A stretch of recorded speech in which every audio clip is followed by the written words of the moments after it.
Ein ganz herzliches Moin wieder hier aus dem wunderschönen Ostfriesland, liebe Community. Im App Store wartet ein neues Update auf euch. Die Homatic IP App ist wieder voll mit neuen Features für euch, die ich euch gerne jetzt präsentieren möchte.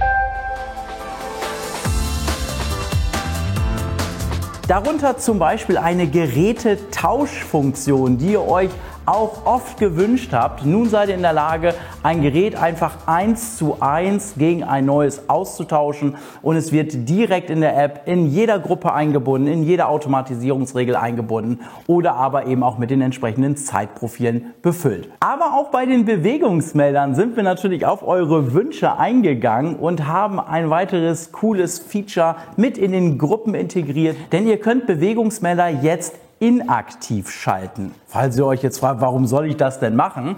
Ja, stellt euch vor, ihr habt eine schöne Lichtszene programmiert für euer Wohnzimmer. Ihr drückt einen Taster, die Lichter werden gedimmt, die Rollos fahren runter, vielleicht die Leinwand und der Beamer wird noch eingeschaltet und dann habt ihr einen Bewegungsmelder in diesem Raum.